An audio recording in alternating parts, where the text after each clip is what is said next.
שמחת תמיד ודע שהוא יקר להיות בשמחת תמיד ודע שהוא יקר.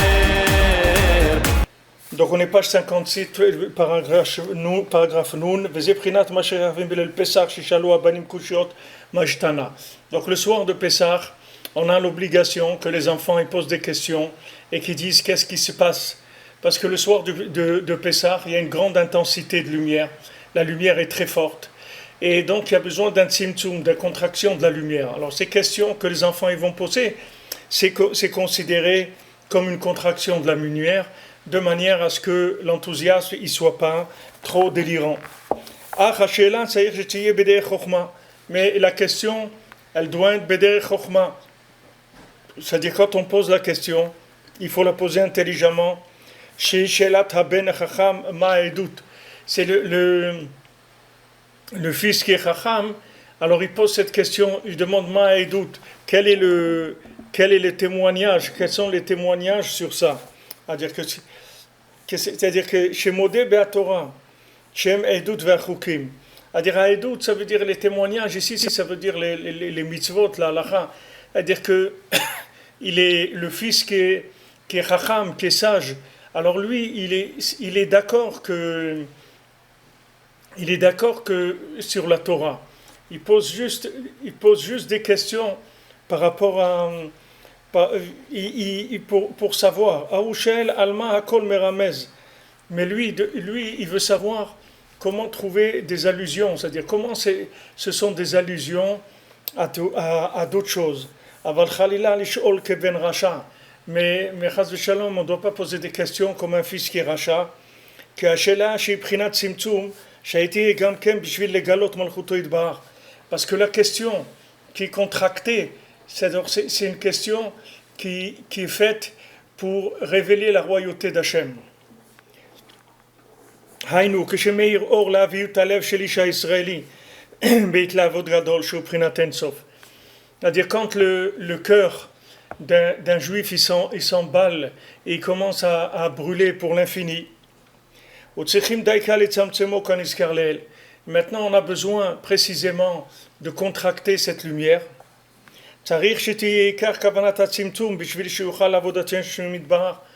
Toute l'intention du tzimtzum, ça doit être pour servir Hachem, de manière à qu'il puisse servir Hachem de façon graduelle, de façon mesurée, et avec de bonnes actions.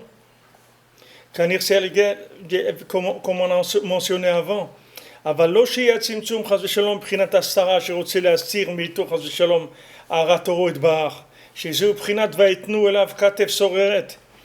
mais pas que la question elle soit pour cacher la lumière d'Hachem, c'est-à-dire pour sortir. Il y a deux sortes de questions. J'ai dit tout ça dans les cours, et vous verrez dans les cours que, en général, les gens qui viennent dans les cours au bout de quelques temps, au bout d'un mois ou 3 mois ou 6 mois ou 1 an, ça dépend des gens, ils n'ont plus de questions du tout. Normalement, ils ne doivent plus avoir de questions. Parce que la plupart des questions que les gens ils ont, c'est des questions de rejet. Ce n'est pas des questions pour rentrer. C'est des questions pour sortir. C'est-à-dire qu'il y a deux sortes de questions. Ou je pose une question pour rentrer, ou je pose une question pour sortir. C'est-à-dire poser une question pour rentrer, ça veut dire je dis voilà, c'est magnifique ce qu'on nous enseigne, mais comment maintenant on va faire pour arriver à adapter ça à notre niveau? Ça c'est une question qui s'appelle une question intelligente. Ça veut dire que maintenant la personne, elle a accepté le message, elle est d'accord sur le message, comme il nous le dit Rabbi Nathan, il est d'accord avec la chose, seulement il cherche comment adapter ce message à lui. C'est-à-dire, il demande comment je vais faire moi pour vivre cette chose-là.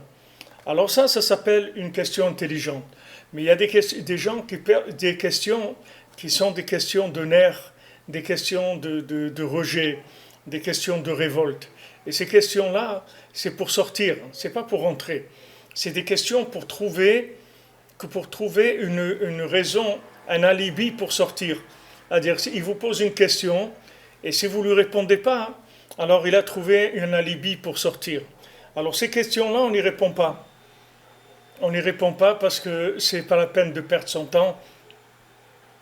On n'est pas là pour fournir à des gens des portes de sortie. On est là pour fournir à des gens des moyens de rentrer, pas des portes de sortie. Alors quand les gens disent ouais mais pourquoi ça et ça, alors vous verrez des fois que je fais comme si j'ai rien entendu du tout. Parce que c'est pas des questions. C'est pas des questions pour rentrer, c'est des questions pour sortir. Alors ça c'est pas des questions de Tzimtzum. Ça c'est question de Tzimtzum, mais du Halal Panouille. C'est-à-dire c'est des questions du néant, mais du néant pour sortir. C'est-à-dire que la personne, elle veut dire que, Chas v'Shalom, il n'y a pas Hachem dans le néant. C'est de là que viennent ces questions-là. Ce sont des questions de rejet, des questions de révolte. Mais la question de quelqu'un qui se dit, qui a la émouna, il dit, regarde, moi je sais qu'Hachem il est là. Moi je sais qu'Hachem il est avec nous et que c'est Hachem qui fait tout. Mais comment je peux faire pour me rapprocher de lui, moi, à mon niveau? Comment je peux lui faire plaisir? Comment je peux faire en sorte de faire mon travail? C'est-à-dire que ça soit adapté à moi. C'est-à-dire que la Torah, j'arrive à la vivre moi-même. Ça, c'est la question du Chacham.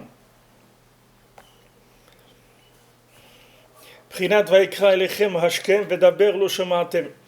Comme c'est écrit, Hachem il vous a appelé le matin tôt et vous n'avez rien entendu. C'est-à-dire vous avez fait semblant comme si vous n'entendiez pas. Quand vous réveillez les enfants le matin, alors des fois vous les réveillez, les enfants ils font semblant qu'ils n'ont pas entendu parce qu'ils ont envie de dormir un petit peu encore. Alors maintenant il y a des gens que leurs questions, c'est des questions pour éteindre la voix d'Hachem qui est en train de les appeler. Alors ils ont trouvé une astuce. Comment se défendre? C'est avec des questions. Alors ils posent des questions et et ils espèrent qu'il n'y aura pas de réponse ou bien qu'une réponse qui ne les satisfait pas. Et à ce moment-là, avec ça, ils sont tranquilles, ils peuvent sortir. Ils peuvent sortir de la Torah avec leurs questions.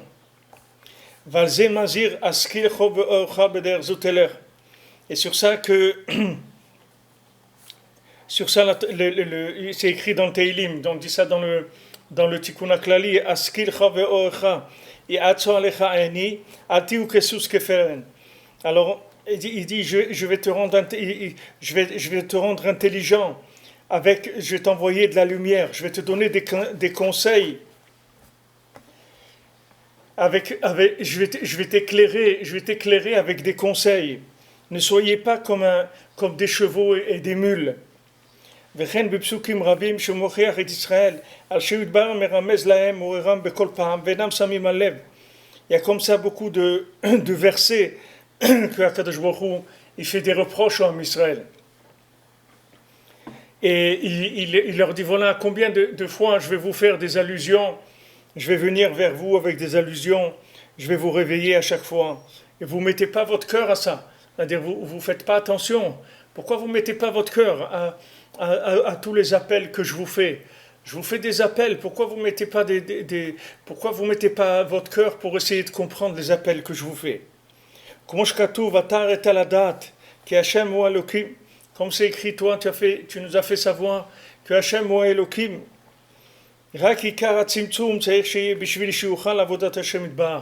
C'est-à-dire que tout le tzimtzum, toute la contraction de la lumière, elle n'est faite que pour trouver des moyens et des conseils pour vivre la lumière de la Torah. Le tzimtzum, il n'est pas fait pour Chas v'Shalom, pour sortir. Le tzimtzum, il est fait pour trouver une méthode pour rentrer. Jusqu'à ce qu'il puisse révéler la royauté d'Hachem, comme on en a parlé avant. C'est pour ça que les enfants, ils posent 4 questions pendant le Seder. Ils vont poser 4 questions. Ki dalet hava. Parce qu'on a dit que le he, avant c'était un dalet. Oui, on a dit le he, c'est quand le yud il est rentré dans le dalet. Maintenant, donc le he. Dalet hava, c'est avant il était un dalet. La shom dala ve'aniya blodaat, c'est-à-dire que pauvre, sans conscience d'Hachem. Chez Prinat Kushot, chez Mastarat Adat, Kaniskar Leel, qui sont les questions viennent du fait que le Da'at il n'est pas Shalem, c'est-à-dire qu'on n'a pas la conscience. Celui qui a la conscience d'Hachem, il n'a pas de questions. Qui kol iskenu atal etaken prinat he, la sot midalet he, parce que tout notre travail aujourd'hui, tout ce qu'on est en train de faire, c'est d'essayer de réparer le he, c'est-à-dire de rendre le dalet, c'est-à-dire la pauvreté de l'interprétation de la vie, d'essayer de l'enrichir, d'amener un point de chokhma véritable dans la pauvreté mentale qu'il y a dans le monde. Quand vous voyez la politique, quand vous voyez tout le commerce, l'argent, tout ça, vous voyez dans quelle pauvreté mentale les individus se trouvent. Ils sont en train de gérer ce monde comme s'ils allaient rester 5000 ans sur Terre.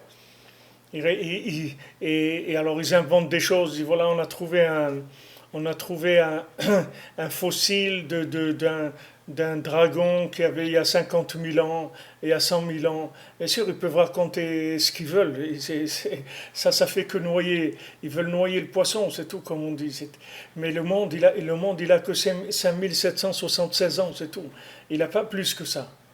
C'est pas la peine de tout ce que vous trouverez dans le monde. La chose la plus vieille qui existe, elle a 5776 ans, c'est tout. Au-delà de là, il n'y avait rien du tout. Il y avait le néant. Donc ils essayent de dire des choses, des exagérations, des interprétations. Tout ça, c'est essayer de noyer le poisson pour sortir de la question principale que chacun a l'obligation de se demander, et pas de ça la demander qu'une fois dans la vie, mais de ça la demander tous les jours de la vie. Qu'est-ce que je suis en train de faire ici ? Voilà, c'est tout. Qu'est-ce que je fais dans ce monde ? Pourquoi je suis là ? Qu'est-ce qu'on attend de moi ? Voilà la question qu'il faut se poser. Mais les gens, ils poseront des millions de questions pour ne pas poser cette question-là, pour éviter de poser cette question. Parce que le jour où quelqu'un il a cette question-là, il est sorti d'affaire déjà. Il est déjà dans la réponse, il n'est plus dans la question. Quelqu'un, quand quelqu'un il demande qu'est-ce que je suis en train de faire là, ça veut dire que maintenant il a compris qu'il est en train de faire quelque chose ici, qu'il est là pour faire quelque chose et qu'il ne sait pas ce qu'il est en train de faire et qu'il a besoin d'un maître, de quelqu'un qui lui montre quoi faire. Donc ça c'est déjà la grande majeure partie du problème qui est résolu, comme on voit dans le Sipurim Massiot, dans le premier, dans la princesse disparue, quand le second du roi il a cherché. Alors il s'est levé, il a dit Echan ani ba'olam, où je me trouve dans le monde, où je suis maintenant, qu'est-ce que je suis en train de faire? Parce que nous, ce qu'on doit faire maintenant, c'est réparer toute la pauvreté du monde, surtout la pauvreté mentale, et c'est ça l'origine de toute la pauvreté. Parce que comme on a vu, la chokhma, ça amène la bracha. Ça m'appelle birkat sechel, c'est-à-dire quand quelqu'un il a la sagesse, il a la bracha. C'est pour ça qu'en Eretz Israël il y a la bracha, parce qu'en Eretz Israël il y a de la sagesse, il y a une sagesse extraordinaire. Cette sagesse-là, elle amène la bénédiction. Il y a une bracha elle vient de la sagesse qui est en Eretz Israël. Alors maintenant, quand quelqu'un il se rapproche du tzaddik, il se rapproche d'Hachem, alors il reçoit une sagesse, que cette sagesse elle lui amène la bracha. Alors le but c'est de sortir de la pauvreté. Mais j'ai prinat kavanat hamatza pour ça, shonim alav davrim arbe, j'ai prinat halachma ania. C'est ça la matzah qui est coupée en deux, qu'on dit sur elle beaucoup de choses. C'est-à-dire que quand on commence le seder, quand on commence le seder, alors on a trois matzot. Quand on commence le seder, on a trois matzot. Alors qu'est-ce qu'on fait? On prend une matzah et cette matzah-là, on prend la matzah du milieu, on la coupe en deux, et après on va laisser les matzot découverts et on va dire des choses. On va dire des choses sur la matzah, ça veut dire on va raconter toute la Haggadah avec ces matzot-là qui sont découvertes. Alors ce pain-là, pourquoi on l'appelle lechem oni? On l'appelle le pain pauvre. Pourquoi? C'est un pain pauvre parce que il n'a pas fermenté, donc il est plat, il n'a pas de consistance. mais quand on dit, les Chachamim ils disent, ce lechem oni, c'est-à-dire ce pain pauvre, c'est lechem asher onim alav dvarim arbe. C'est un pain sur lequel on va dire beaucoup de choses. Parce qu'en hébreu, onim, c'est comme oni. Oni, ça veut dire pauvre. Onim, ça veut dire on va dire des choses, on va répondre à beaucoup de choses. Ce pain-là, il va nous permettre de répondre à beaucoup de choses. Que ça, c'est les halach ma'ania. Quand on dit halach ma'ania, ce pain pauvre, dit achlu avatana, dit dalet yud qu'ils ont mangé nos ancêtres. Prinat dit chez dalet yud, comme on voit bekavanot à Incham. Alors, dit achlu avatana, c'est dalet et le yud. Alors maintenant, on dit voilà. Maintenant, on explique pourquoi ce pain il est pauvre. Pourquoi ce pain il est pauvre? Pourquoi nos ancêtres dit achlou? Pourquoi ils ont mangé ce pain pauvre? Parce que le dalet et le yud, ils étaient séparés. Ils étaient en deux. Mais maintenant, he lachmania, c'est-à-dire maintenant, ce pain-là qui était dit, il était dalet yud, maintenant il va devenir he, parce qu'on va dire la Haggadah. On va dire la Haggadah, et chaque mot de la Haggadah qu'on va dire, on raconte des miracles que Hachem il nous a fait. Et ça fait rentrer le yud dans le dalet. C'est-à-dire on prend conscience que Hachem ou Elohim, c'est-à-dire qu'il n'y a pas de teva. Elohim, c'est gematria teva. Il n'y a pas de teva. Il n'y a pas de nature, il n'y a pas de loi naturelle. Hachem ou Elohim, même quand Hachem il se présente sous une forme où il a l'air d'être Elohim, d'être teva, d'être dans des lois naturelles, il faut savoir que ça aussi c'est Hachem, c'est Yud Kevavke, c'est que de la miséricorde d'Hachem. Il n'y a aucune loi naturelle, il n'y a aucune règle de cause à effet. Donc maintenant, comment on va réparer? On y malav dvarim arbe, on va dire beaucoup de paroles. Toutes ces paroles, elles vont transformer le dalet en he, c'est-à-dire elles vont faire que le yud, il va rentrer dans le dalet et qu'on va avoir la conscience, c'est-à-dire le yud, c'est la conscience d'Hachem. Elle va rentrer dans le dalet qui est la malchoute, qui est la levana, qui est la lune, qui est le pouvoir. Elle va éclairer la nature de la conscience d'Hachem. Donc ça s'appelle révéler la royauté d'Hachem. Quand maintenant je suis arrivé à me rendre compte que Hachem est partout, et qu'Hachem il me parle, alors c'est une autre vie, c'est-à-dire que parce que je suis à l'écoute et je sais qu'Hachem il est en contact avec moi. Quelqu'un m'a envoyé un message hier, il m'a dit il devait donner une tzedaka, il a reçu une certaine somme, il ne savait pas s'il devait donner 10% ou 20% de ce qu'il a reçu. Parce que c'est un cadeau, c'est une somme d'argent qu'il a reçu cadeau. Il ne savait pas, il hésitait entre 10% et 20%. Donc quand il a voulu faire cette tzedaka, il s'est dit bon, en fin de compte, je vais faire 10%. Maintenant, quand il regarde son ordinateur, il voit un message et il dit qu'il ne vous reste que 20% de la batterie. Il voit ce message-là. Il ne vous reste que 20% de la batterie. Donc il a compris que Hachem lui disait vas-y pour les 20%, on y va. Et il était content parce qu'il a vu qu'Hachem il a écouté sa prière, il a demandé à Hachem quoi faire. Et Hachem il a écouté sa prière, il lui a répondu, il lui a dit voilà. C'est-à-dire que maintenant, Hachem il est là, il nous répond, il nous donne toujours le bon conseil. Faut-il encore croire en lui, parler avec lui, prendre le temps, prendre la peine de parler avec lui. Donc c'est un pain sur lequel qui est oni, c'est-à-dire il est pauvre, mais oni malav dvarim arbe, on va dire sur ce pain beaucoup de choses. Et ça va faire que ce dalet yud, il va devenir he, halachma ania. C'est-à-dire il va devenir un he et il va y avoir la réparation entre le yud et le dalet qui vont devenir un he. Donc quand on sort d'Égypte, on n'est que dalet, c'est-à-dire qu'on est dans la pauvreté mentale totale, puisque maintenant on a été obligé de nous sortir avec une dose de lumière très très grande, des lumières d'une intensité très très forte, qui ont brûlé chez nous tout libre arbitre, et on a été obligé de sortir. Mais une fois qu'on est sorti, maintenant ça va commencer, c'est là où ça va commencer le travail. On va commencer Sfirata Omer, on va commencer à rentrer le Yud dans le Dalet, c'est-à-dire on va commencer à prendre conscience de l'existence d'Hachem. Quand on va avoir besoin d'eau, Hachem il va nous donner de l'eau. Quand on va avoir besoin du pain, il va nous donner du pain, il va nous donner la manne, il va nous donner tout le temps tout ce qu'on a besoin. Les habits qu'on avait, ils ne s'usaient pas, ils restaient tout le temps neufs.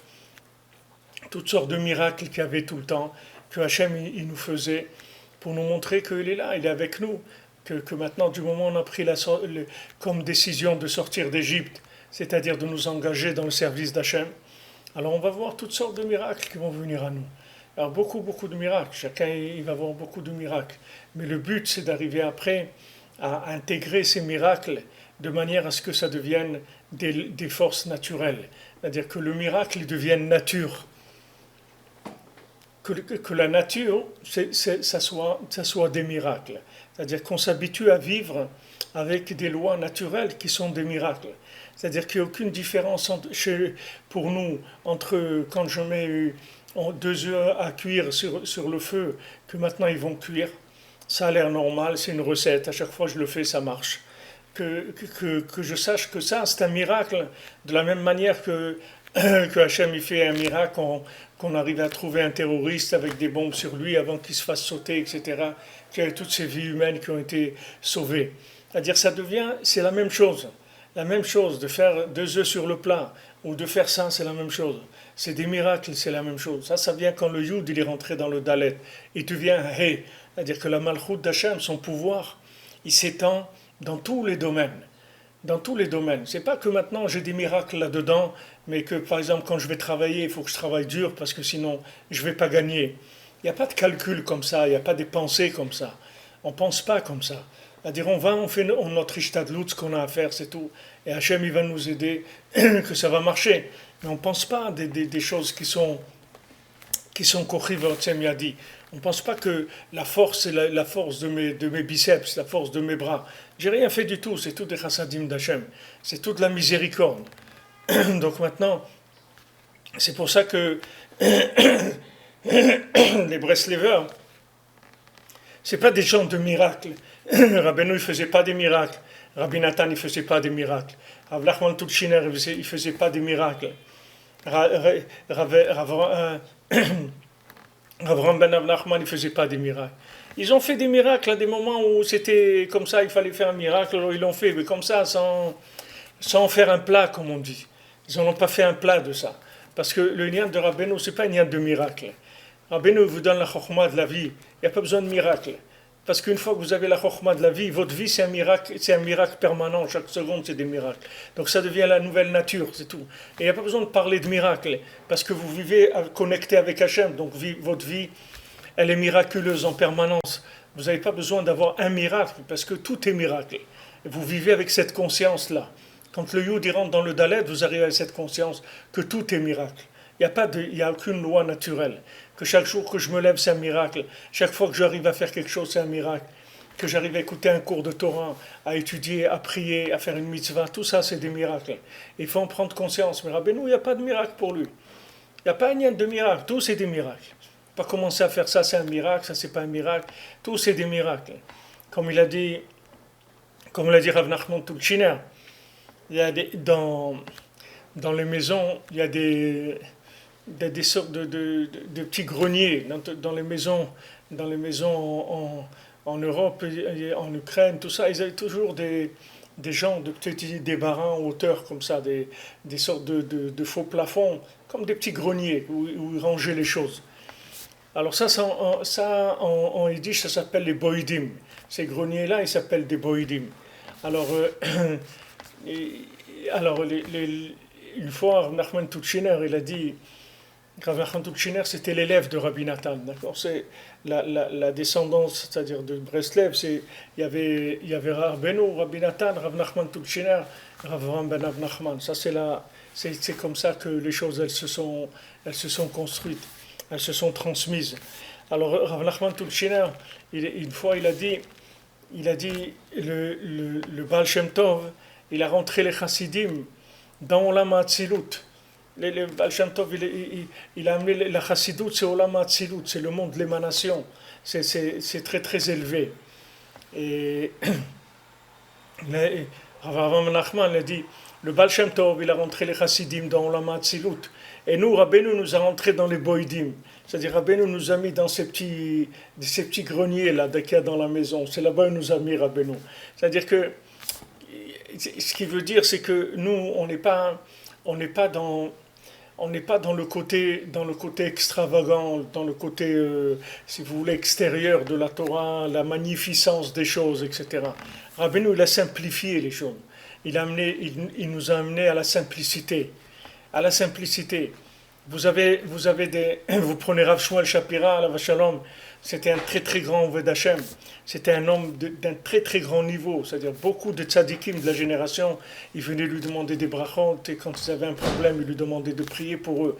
C'est un homme, il allait au kotel tous les soirs, il faisait tikkun chatzot pendant des années, chaque fois, il hurlait jusqu'à qu'il y ait du sang qui sorte de ses poumons. Comme ça, tous les soirs. C'était un très grand Oved Hashem. Même les Arabes, quand ils descendaient à l'époque, avant l'État d'Israël, avant la guerre avec la Jordanie, ils passaient par le côté arabe de la ville de Jérusalem pour aller au Kotel. Tous les soirs, il allait à pied. Et il y avait beaucoup d'Arabes qui l'attendaient, ils attendaient à la porte pour le voir, parce qu'ils savaient que c'était un homme d'un très très grand niveau. C'était un très grand tzaddik. Mais Rav Shmuel Shapira, il ne se considérait pas comme un homme de miracle ni rien. C'était un homme, vous pouvez rentrer chez lui, il vous fait un verre de café, il s'assoit avec vous, il peut vous faire une petite omelette si vous avez faim ou un truc. Parce que c'est des gens simples. Rabbeinu, il a simplifié. Rabbeinu, il a donné la plus grande rochma, mais il l'a mise dans un dalet. Du moment où le yud il rentre dans le dalet, il se simplifie complètement. C'est-à-dire, quand est-ce que le yud, il n'est pas simple? C'est quand il ne rentre pas dans le dalet. Quand le yud, il est complètement dans le dalet, c'est-à-dire que maintenant, que ce que vous cherchez, c'est la chokhmat chaim, c'est-à-dire la sagesse, le bon sens des choses. C'est ça que vous cherchez. Vous cherchez le bon sens, vous ne cherchez pas la connaissance, vous cherchez le bon sens de la vie. Le bon sens de la vie, comment on vit une vie de couple, une vie d'éducation des enfants, un travail, comment on gère la maison, simple, des choses simples. Donc vous verrez des Breslevers qui étaient très très grands, mais ce n'étaient pas des gens qui faisaient des miracles. Si vous prenez Rav Aaron Belzer, le Rav de Belz, alors lui faisait beaucoup de miracles. Vous voyez des grands rébés, ils font beaucoup de miracles. Vous avez des rabbinim, on va vous raconter combien de miracles il a fait, ce Rav, des miracles, des centaines de miracles. Mais nous, c'est nous les miracles. Les miracles, c'est pas ça. Comme l'a dit un Breslever, je ne sais pas qui c'est, un Rav Nachman Tulchiner qui a dit ça, mais il a dit, tu veux que je te dise un miracle de Rabbeinu, c'est moi. Regarde-moi, moi je suis un miracle du Rebbe. Ça veut dire que quand maintenant on est arrivé à rentrer la chokhma dans la sagesse, dans la matière, dans le vécu de ce monde, c'est ça le miracle. C'est ça le plus grand des miracles. Et ce miracle-là, il ne se voit pas, parce que ce miracle-là, il est simplifié complètement. Mais il n'y a pas un plus grand miracle que ça. Il n'y a pas un plus grand miracle que de faire tchouva à quelqu'un. Ça n'existe pas un plus grand miracle que ça. Comment quelqu'un qui a le libre arbitre, qui a le choix, qui peut choisir ce qu'il veut dans sa vie, il arrive à choisir le bien. Ça, c'est le plus grand miracle qui existe. Il n'y a pas un plus grand miracle que ça. Seulement, c'est simplifié. C'est-à-dire que vous voyez l'individu, il va être simple. Parce que la chokhma, elle va pas faire chez lui de l'extravagance. Elle va pas faire des évanim. Elle va pas faire de l'olympisme. Elle va pas faire du côté brillant. Elle va pas faire de feu d'artifice. Ça va pas faire de feu d'artifice. Ça va rester dans la simplicité totale. Ça c'est la preuve que le yud de la chokhma, il a été complètement intégré en côté pratique, c'est-à-dire en conseil. Parce que quand la chokhma, elle n'est pas intégrée complètement dans le vécu, quand ce n'est pas le bon sens de la vie, quand ce n'est pas utilisé pour le bon sens de la vie, alors ça va donner des extravagances. Ça va donner des extravagances, ça va faire des choses grandioses, des choses qui font du bruit dans le monde. Mais le niat de Rabbeinu, c'est un niat qui est simple. Ça n'a pas de rapport, c'est-à-dire c'est pas péjoratif du tout. Au contraire, ça veut dire que c'est très élevé. Hachem, il s'appelle Pachout, un des noms d'Hachem, c'est qu'Hachem, il est simple. Hachem, il s'appelle simple, parce que la vérité, elle est simple. La vérité, c'est un, c'est tout. Rabbeinu dit, quand il y a quelque chose en argent, quand tu dis cette chose-là, elle est en argent, ça c'est la vérité. Maintenant, tu peux dire dessus que c'est de l'aluminium, que c'est du métal, que c'est tout ce que tu veux, mais la vérité, elle est simple. C'est une seule chose, voilà, ça c'est de l'argent. La Vodat Hashem, il faut que la Chokhmah elle rentre complètement dans le vécu, de manière à ce que ça soit vécu de façon simple et saine. Donc le soir de Pessah, on dit ça, dit halachma ania, dit achle avatana. Halachma ania, ce hé, tu vois, ce pain pauvre, il va devenir hé. Pourquoi? Parce que nos ancêtres, ils ont mangé le dalet et youd séparés, mais nous, on mange le hé. Pourquoi? Parce que maintenant, on a intégré la chokhmah dans la pratique et on va démarrer tout de suite la Sfirat HaOmer pour entrer dans le côté intégré de la lumière, pour arriver à une révélation de la Torah qui soit une révélation vraie, dans des récipients vrais, avec la contraction de la lumière comme il le faut, de manière à ce qu'il y ait un dynamisme dans l'engagement de la Torah. Que la prière elle soit avec un dynamisme, que la Torah elle soit avec un dynamisme, que le mitzvot, que tout soit renouvelé. C'est parce que le Yud et Dalet, ils sont complètement inclus l'un dans l'autre. Alors il dit Rabbi Nathan, Od Nun Aleph, Ukshemekachim Marshavato, Ashin Gale Malchuto. Alors maintenant, quand quelqu'un sanctifie sa pensée jusqu'à ce qu'arriver à révéler la royauté d'Hachem, Prinat He, Alidé Ayud, Prinat Kodesh, Mamshichim Letocha. C'est-à-dire que maintenant, He, c'est la pensée qui est Kadosh. C'est-à-dire qu'on a pris le Yud, qui était la Chokhmah, et là, on l'a inclus complètement dans le Dalet, donc c'est devenu un He. Az Nase Prinat Shir Pashut Kaful Meshumlash Beruba. À ce moment-là, ça devient un chant simple, un chant double, un chant triple et un chant quadruple. Shem Asara Minegina. Ça, c'est les 10 chants. Shem Prinat Ashir Shielachem Kelel Kadesh Chag. Que c'est le chant qui sera pour vous, comme vous avez sanctifié le soir de Pessah. Alors vous allez arriver un jour à chanter les 10 Mizmorim du Tikkun HaKlali, c'est-à-dire vous connaîtrez ces 10 chants-là, et cette mélodie de ces 10 chants-là, ça sera la réparation de tout. C'est-à-dire que c'est le soir de Pessah, où les Chachamim ils ont fixé qu'on doit faire le Hallel, c'est-à-dire c'est une partie de la prière où on fait des louanges pour Hachem. Et le soir de Pessah, on finit le Hallel plusieurs fois. On a l'habitude de le faire à la synagogue. Après, on le fait à la maison, on le fait dans la Haggadah. Après, on le fait le matin dans la Tfila.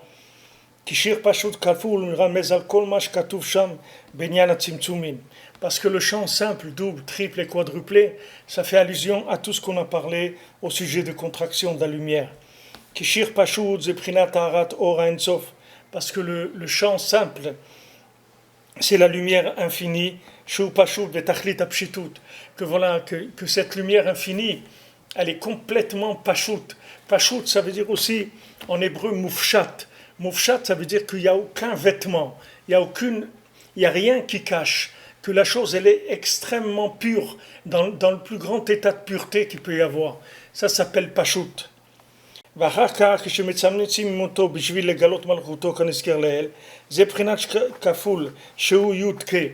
Maintenant, quand il est yud, c'est la lumière pure, elle est à pure. Il y a rien dedans qui vient amener la moindre note dans la lumière. C'est le yud. Après, on passe au deuxième chant. Le deuxième chant, c'est la deuxième lettre donc du nom d'Hachem. C'est le he, qui est prinat bina. Parce que he, c'est la bina, c'est le début du tzimtzum. Quand on a commencé à rentrer dans la bina, c'est-à-dire on a commencé à chercher un lien entre la théorie et le vécu et la réalité. Quel est le lien entre ce qui est écrit et ce qui est vécu? Ça, c'est la bina.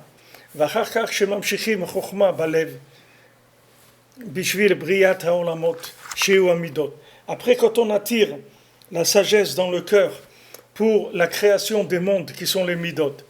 Alors, une fois que maintenant on est passé par le yud de la sagesse d'origine, après ce yud-là, on va le rentrer dans le dalet, c'est-à-dire on va essayer de faire marcher la bina de manière à déduire comment ça se trouve dans la matière.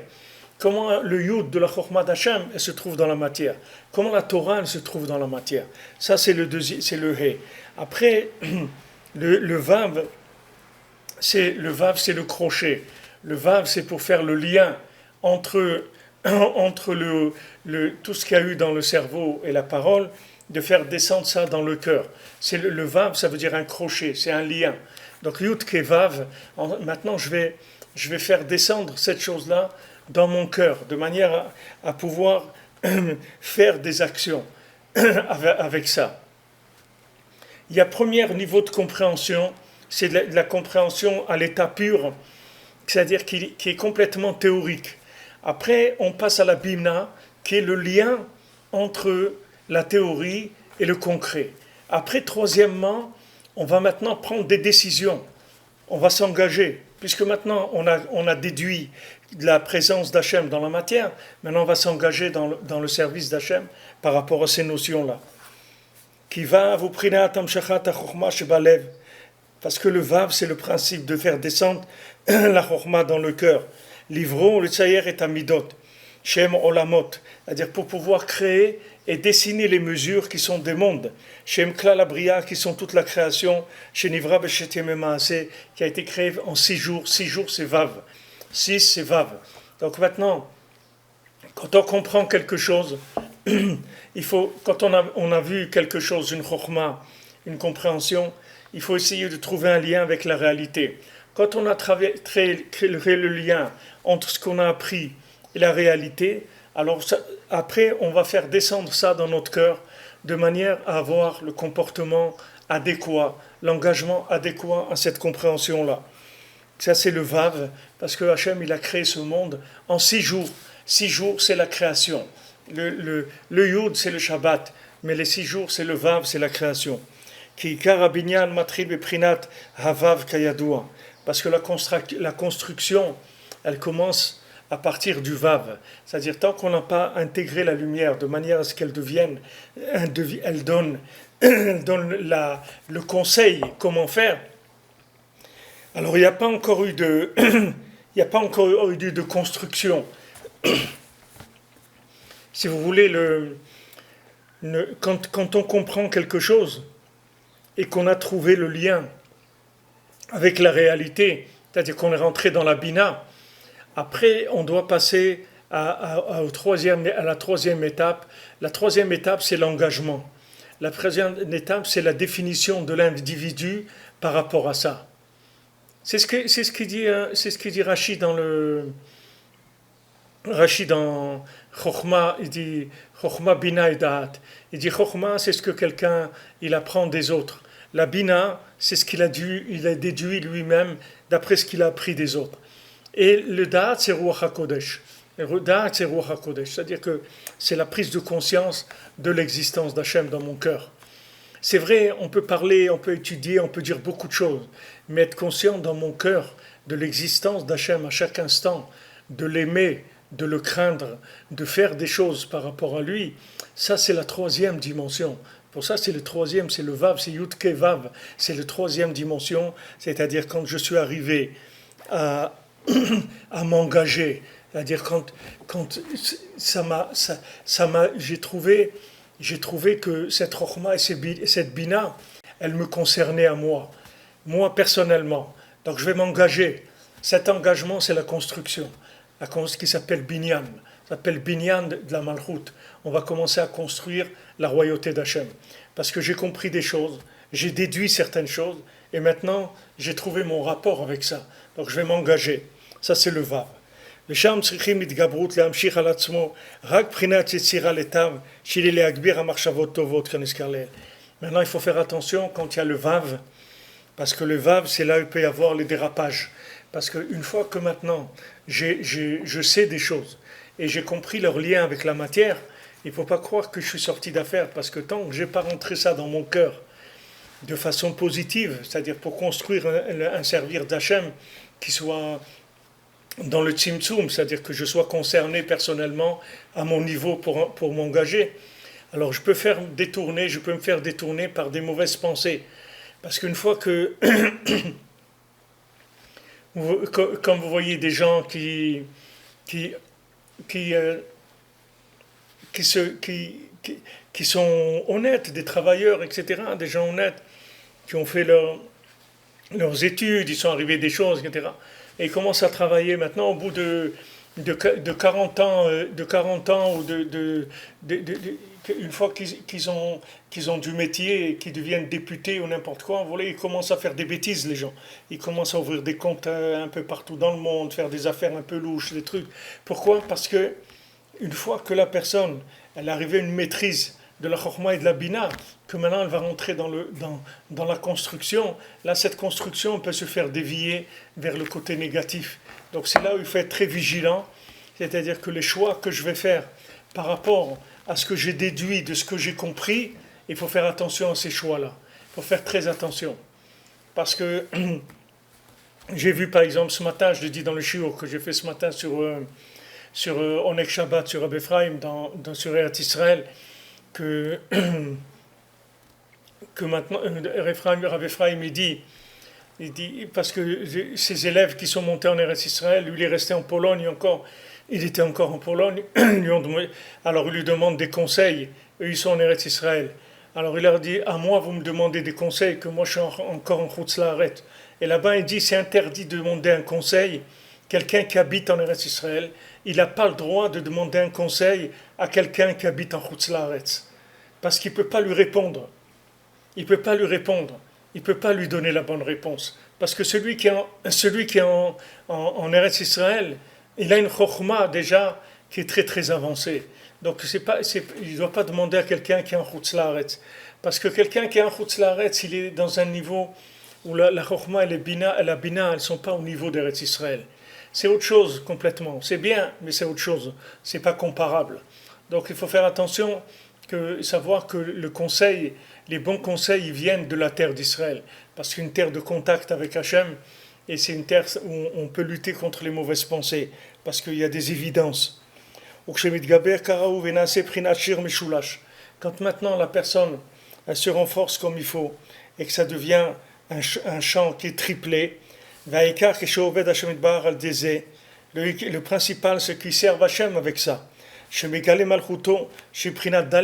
il révèle la royauté d'Hachem, que la royauté c'est Dalet. On a dit le pouvoir il est Dalet. Si le pouvoir il n'est pas fécondé par la Chokhma, alors il reste pauvre. Et à ce moment-là, ça devient le chant simple, le chant double, le chant triple et le chant quadruple. Sheu Asara Minenegina, qui sont les 10 chants du Tikkun HaKlali. Ces quatre niveaux-là, c'est les 10 chants du Tikkun HaKlali. C'est pas 4, c'est 10. Ça donne 10 dans le chant. Ça donne 10 nigunim différents. 10 principes de nigun, comme Rabbeinu rapporte dans le Tikkun HaKlali. Rabbi Nathan, il les rapporte après le Tikkun HaKlali. Il donne les 10 sortes de chants qui sont les 10 sortes de nigunim du Tikkun HaKlali. Shir, Nitzuach, Oda'a, Mizmor, Alleluka. Tu donnes les 10 sortes de chants.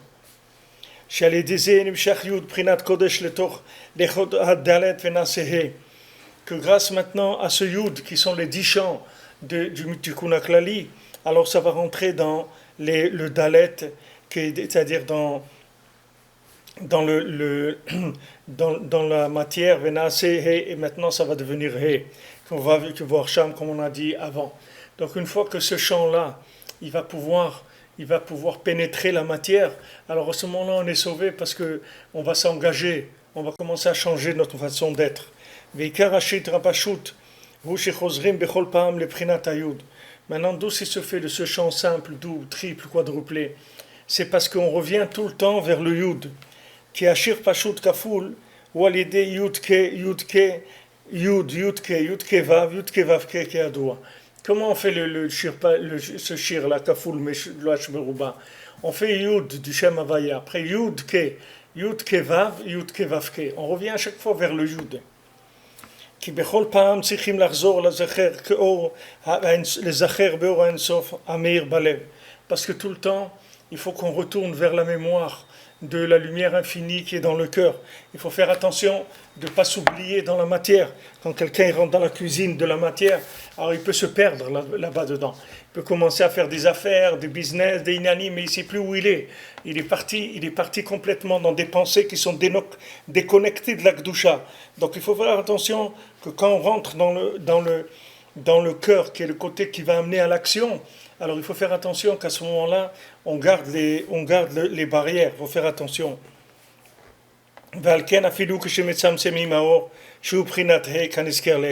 C'est pour ça que même quand on contracte la lumière, que ça devient un He, comme on l'a dit avant, il faut attacher le Yud, qui est la lumière infinie, il faut l'attacher là-bas, pour ne pas s'endormir là-bas. Il faut repartir vers un nouveau cycle de recherche.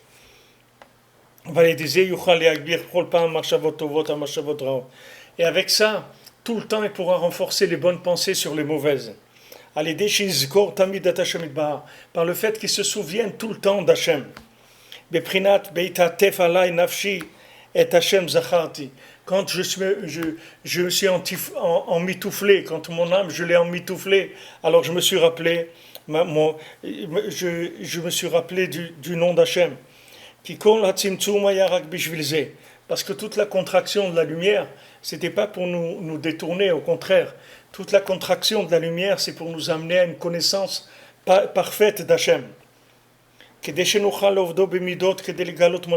qu'on puisse servir Hachem dans des mesures et qu'on puisse révéler la royauté d'Hachem dans le monde.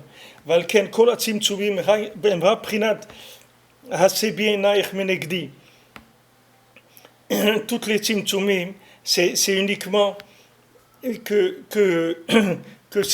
Hachem dit tes yeux ils sont détournés de moi, ça veut dire que maintenant tes yeux t'ont détourné de moi, ça veut dire que tu es rentré dans la contraction de la lumière. Tu n'es pas resté dans l'extase de la lumière. Tu as vu de la lumière et tu as essayé de voir cette lumière, comment je peux en faire quelque chose. Et après, tu es arrivé à amener par le Vav, la lumière dans ton cœur, et à ce moment-là, tu vas passer à l'action. Donc Hachem il dit, quand tu m'as quitté, je sais que c'est uniquement pour aller chercher comment me servir. À ce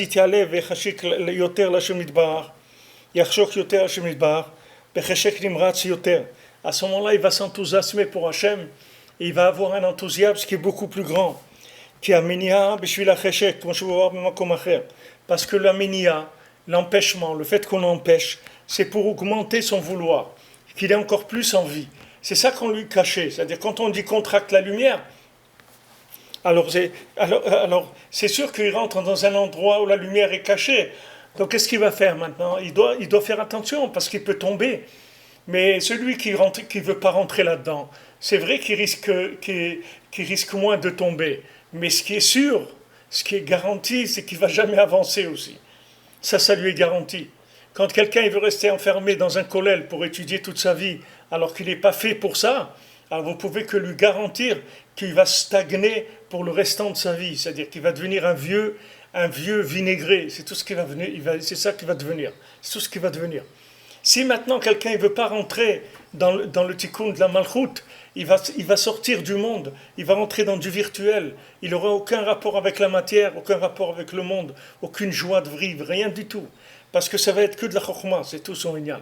Donc il faut faire attention, Rabbi Nathan dit que maintenant qu'on rentre là-dedans, il faut faire attention que maintenant on rentre parce qu'on veut connaître les chemins d'Hachem, parce qu'on veut servir Hachem. Et on ne va pas lâcher la matière, au contraire, on va rentrer dans la matière. Et dans la matière, on va construire les midot, on va construire les mesures, on va construire le comportement. De ça, après, on pourra faire tchouva. Vous savez, c'est facile de rentrer dans un monastère et de servir Hachem. C'est pas difficile. Une fois que vous vous coupez du monde, après, ça devient très facile, la vodat Hachem. Vous pouvez prier, étudier toute la journée sans aucune difficulté. Le problème, c'est que vous n'avez pas à m'égaler la malchoute d'Hachem. Vous tournez dans un circuit qui est en dehors de la réalité. Donc vous ne révélez pas le malchoute d'Hachem. Tandis que si maintenant vous allez travailler et vous allez fixer du temps pour l'étude, et dans votre travail, une fois vous allez prendre une claque, une fois vous allez en donner une, c'est-à-dire une fois que vous tombez, une fois vous relevez, là vous êtes en train de construire la royauté d'Hachem. vous rentrez dans la guerre, vous êtes sur le front, vous êtes en train de construire le Beth Amikdash, vous êtes en train de construire la maison d'Hachem. Parce que tout ce qu'on nous empêche, c'est-à-dire qu'on nous dit de contracter la lumière, c'est uniquement pour qu'on veuille, comme on a expliqué dans les cours avant, qu'on puisse arriver à ce vouloir-là, qui est le tikkun de la bria, qui est la réparation du monde. Chez Zeprinat mi macheshek qui im zotola.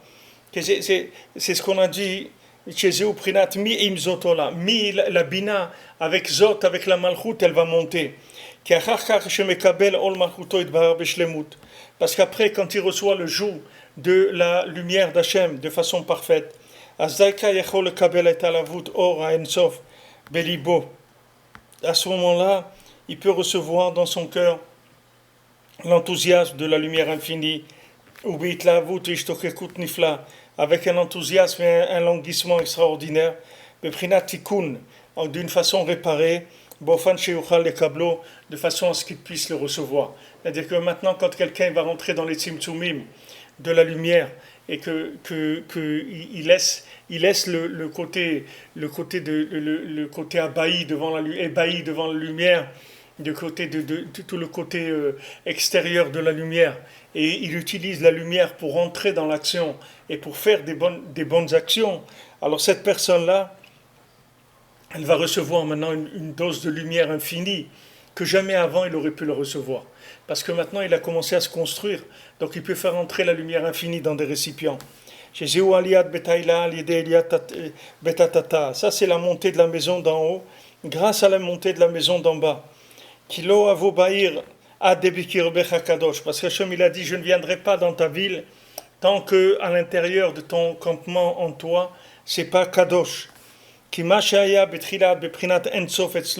Parce que ce qui était au début de la lumière infinie chez lui, ça c'était uniquement parce qu'il n'était pas encore sanctifié comme il le faut. Et il n'avait pas du tout les récipients qui viennent quand quelqu'un il reçoit la lumière par l'éveil d'en bas. Mais après, quand il prend conscience et il va contracter la lumière, il va réduire la lumière de manière à ce qu'elle lui serve à un engagement.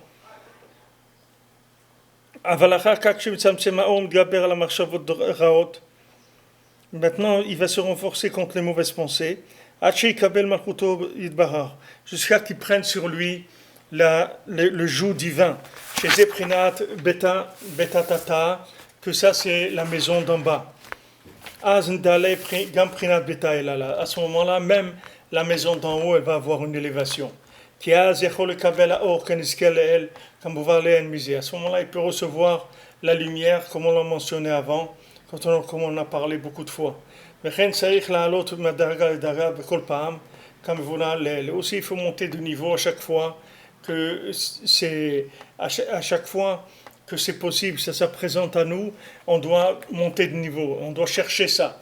On doit chercher à arriver au bout de notre examen dans la malchoute, c'est-à-dire qu'on vérifie bien que le Yud et le Dalet, ils sont en place chez nous, et après on va passer au niveau supérieur. Et c'est comme ça, à chaque fois qu'il y a un renouvellement, et un renouvellement à chaque fois, on a le mérite de se renouveler complètement.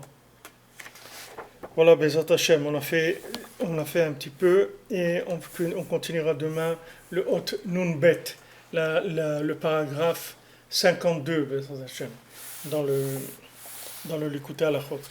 Et voilà, je vous l'ai dit, sur Likutei Halachot, on va rester encore un petit peu dessus, puisqu'on a la page 50, on est maintenant arrivé à la page 58, et il se termine page 87. Donc il nous reste 29 pages encore de ce Likutei Halachot là.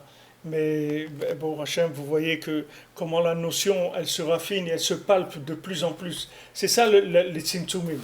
C'est-à-dire que la lumière, le Rebbe, il nous l'amène d'une façon que vous commencez à palper la chose de plus en plus, jusqu'à que ça devienne une réalité, que vous voyez ça dans la réalité. Vous voyez que c'est mamash, ça le Or d'Hachem. Voilà les amis, bonne journée. Batzlacha.